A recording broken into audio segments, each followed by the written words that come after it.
My brother and his wife were visiting my home in Anchorage, after treating me poorly. Electricity is expensive, so we'll live here until spring. Unlimited AC use, how comfy. Bridget, we're borrowing your place for a while, so please leave. Sister-in-law Libby announced. I simply replied, sure, good luck with that. Confused, Libby said, what? But I left my house anyway. 2 days later, the tragedy that befell Libby was... My name is Bridget. I'm 60 years old. Born in Alaska, I now live in Anchorage with my husband Ricky. I work part-time at an insurance company, and Ricky, though 63, manages apartments. We both still work, supporting each other. I have a brother and a younger brother, neither of whom have children. Ricky is an only child, so there's no one to carry on our family line. My brother Bert, whose wife has passed, lives alone in an apartment managed by Ricky. My younger brother Terrence moved to Boston in his youth, and only 3 years ago, at 45, he married Libby, a woman 3 years his junior. Libby was already 42 when they married, and now at 45, she's still the youngest among us. Terrence and Libby, having lived in New York City for a long time and being unmarried, naturally have no children. Both having lived single lives for so long, they are careless with money, and have little concept of saving or frugality. Especially since they both work, they prefer outsourcing daily chores to keep life light and easy. A city lifestyle mindset. Very different from my rural one. And this woman, Libby, clearly looked down on me. As a woman, she's about 12 years younger than me, still vibrant and confident, wearing trendy makeup and accessories with natural grace. I, on the other hand, am more modest. At 60, working a part-time insurance job, I'm not particularly flashy or outstanding. Though I work, I'm not an ambitious career woman, so I live a moderately comfortable life with Ricky, relatively simple and unassuming. Ricky likes to drink, but I'm not much of a drinker myself. In terms of external qualities, I seem to be generally inferior to Libby, and she was very much aware of it. So, at Terrence and Libby's wedding at a renowned hotel in Boston, Libby looked at me and said, "Bridget, thank you for coming today. You should have dressed up more, no need to be shy." I managed a strained smile and replied, "Well, this is good enough for me." Her clearly biased remark and the sense of inferiority it brought made me feel suffocated being there. With that past, Terrence and Libby were moving to Alaska. They worked at the same company and were transferring to the Anchorage office together. From what I heard from Ricky, my brother Bert had learned from Terrence over a phone call that this move wasn't exactly a promotion. They had been working at the headquarters in Boston, and it seemed more like a demotion following some failure. Terrence, also born in Alaska like me, felt a bit like he was moving from the city back to the countryside. But Terrence and Libby didn't seem too shocked by the move, and visited our house first before settling anywhere else. Our home is just a 15-minute drive from their Anchorage office, which made it convenient for them to temporarily stay with us. We agreed to host them thinking it wouldn't be much trouble. However, living together turned out to be more challenging than I had anticipated. Upon arriving, "Bridget, long time no see. We'll be in your care. I'm part of this house now, so I can use it freely, right?" Libby said. Despite feeling that it was my place to offer, "Yes, feel free to use it. It's good to stay here while you look for your own place," I responded. Libby suddenly asked, "Yeah, sure, I'll take my time. Do you have any alcohol?" Taken aback by her audacity, I replied, "We have some beer and liqueur." To which Libby said, "No wine or whiskey? That's disappointing. Could you possibly go buy some?" And just like that, she had the audacity to ask me, the homeowner, to go buy alcohol for her. Though I was 12 years older, Libby's flashy style contrasted with my modesty, feeding my insecurities and making it hard for me to stand up to my younger sister-in-law. So I obediently responded, "Yes, I can buy them. There's a store nearby." As I put on my coat, Ricky asked, "Bridget, you're going out? Terrence and Libby just arrived, right?" Quickly, Libby twisted the truth, saying, "Oh, I thought we could relax a bit first, but Bridget offered to buy wine and whiskey for us. She said to drink beer and wait comfortably in the meantime. She misrepresented the facts to protect herself and made it seem like my voluntary consideration.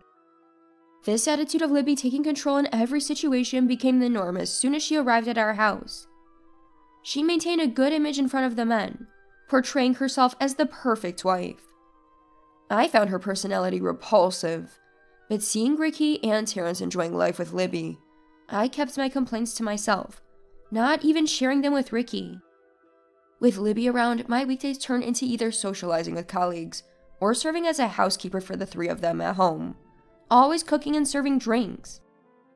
Libby's treatment of me escalated. Sometimes in the kitchen she'd say, "Make hot wine today and just whip up something with ham. Can you add that?" She demanded such things as if it was my duty, without contributing to cooking or housework herself.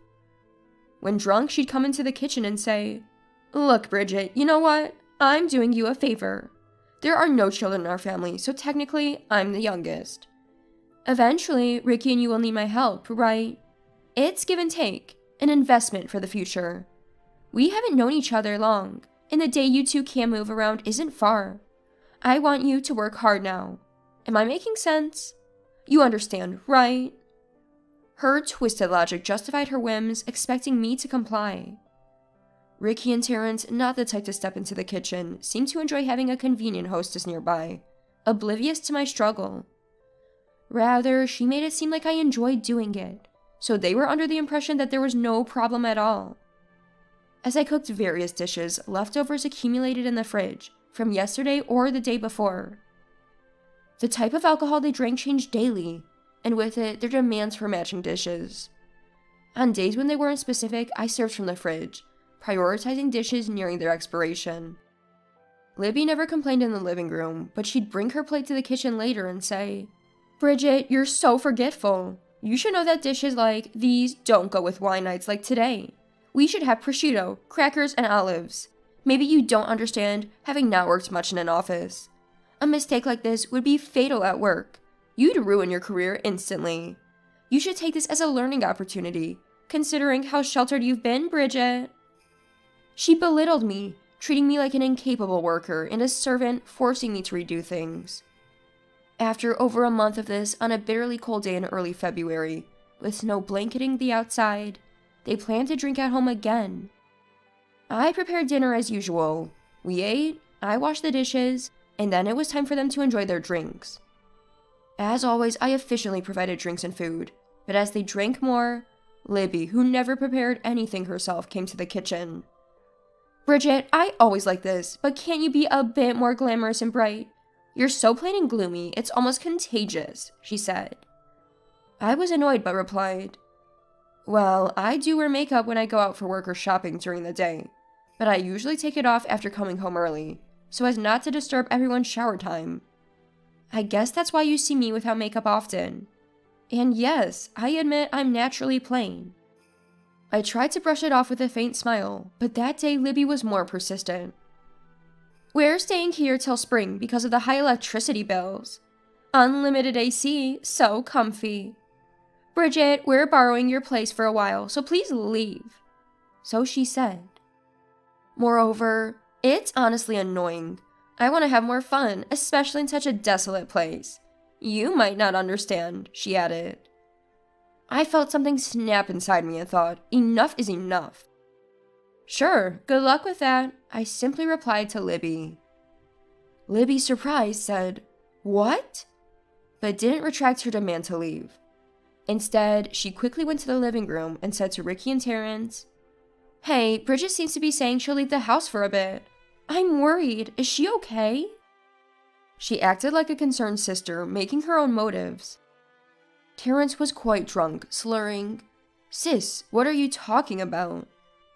Ricky, however, showed genuine concern and unusually came to the kitchen. "Bridget, what's going on? Are you okay?" he asked. Ricky has always been kind to me, and as the head of the household, our relationship was largely based on me supporting him.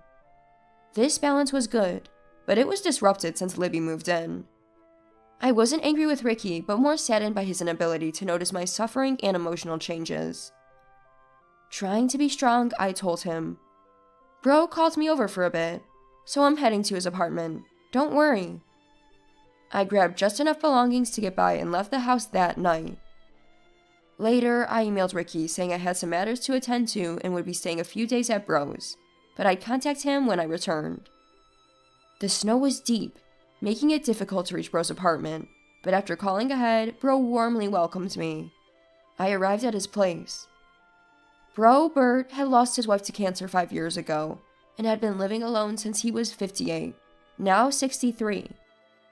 That night, I told Bro everything that had happened over the month, crying as I spoke.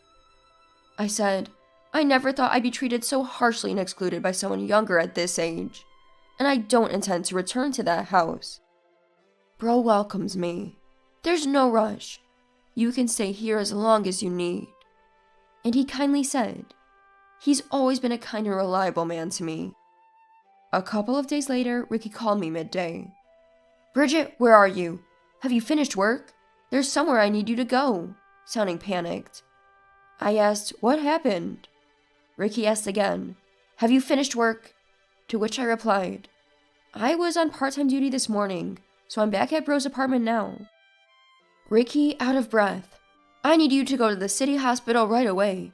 Libby has had an accident. Terrence is away on a business trip and I can't get out of a dinner meeting with a client today. You're the only one who can go. Can you please check on her for me? He urgently asked me. I agreed. Yes, I'll go there. I ended the call, hailed a taxi, and headed to the city hospital. At the hospital, after Libby received various treatments and an MRI, I waited in the hallway. Once done, she was moved on a stretcher to a private room. After the nurse briefed me on her condition and left, I was alone with Libby in the room. I asked her, what exactly happened? Libby's face was half covered in gauze, only one eye visible. Her head was bandaged, her left arm and leg were in casts, and tears flowed from her open eye as she tried to explain, overwhelmed with emotion. I'm so sorry. I might be done for. Bridget, please help me. I'm too embarrassed to ask Ricky in this state, and Terrence will probably find it bothersome. You're the only one I can ask, but I've been awful to you. I'm really sorry. She sobbed and apologized. Libby, relax. First, tell me what happened. After composing herself, Libby explained. Sorry, after you left, I didn't realize how intense the snow shoveling would be. I took the day off as work was impossible, but the next day I had to go. Terrence was away and Ricky left after me. I was already upset doing the shoveling alone, but I had to rush to work on my bike through the snow. I had urgent work from yesterday to catch up on. I took a shortcut through an alley to reach the main road. At a blind crossroad with a wall obstructing the view, a 500cc bike hit me from the right. I found myself face down on the ground, blood on the snow. My nose and cheekbone were broken, and I think I flew off and landed on my left side. My collarbone, left arm, and wrist are broken. My left leg has a complex fracture, which might lead to permanent damage. The biker had minor injuries. I also hit my head and got an MRI, but I don't have the detailed results yet. They said my face might not fully recover. I feel completely broken. Libby explained her story. Hearing this sequence of events, I felt a sense of relief, despite knowing it was inappropriate to feel this way about someone who had been cruel to me, but was now severely injured. It seemed like a form of divine retribution. The moment I left, the household balance was disrupted, and she struggled with the snow shoveling, something typical in our snowy region. Hurrying to work after taking a day off led to this accident, which seemed entirely her own doing. I'm not one for revenge, and that wasn't my intention. However, feeling that Libby needed to take responsibility, I steeled myself and confronted her in the hospital room. Libby, you're really foolish. Who are you apologizing to? I started. Libby, seemingly broken, didn't argue and said, Yes, I know I can't be forgiven. I have no one else to rely on now. I'm in this state, and the doctor said there might be lasting effects. I'm sorry for everything I've done to you. Libby said this with tears in her eyes. What exactly are you apologizing for? I don't understand, I coldly asked. Every day, I made you do all the housework, drank every night, and made you cook and buy alcohol, treating you like a slave. I was the worst person. I always tried to look good in front of Ricky and Terrence. It was all for my selfish heart. I was younger, beautiful and confident I could seduce any man. But now I've lost everything. I'm not beautiful, useful, young, and I can't live without someone's care." "And then?" I asked. I was determined to let her speak for herself. Libby said, "Even so, I still want to live. I can't die looking like this, and I don't want to die, I want to live. So I'm truly sorry for everything I've done. I am really, really sorry. I apologize, I'm sorry. Whatever I can do as I recover from these injuries, I will do anything. So please, help me, take care of me. I may be a burden to you, but please don't abandon me. I'm sorry, please, I beg you." She continued to confess and plead with me. In the heated room, I opened a window, letting in cold air. Watching the snow silently falling outside, I felt my bitterness and darkness fade away like the snowflakes.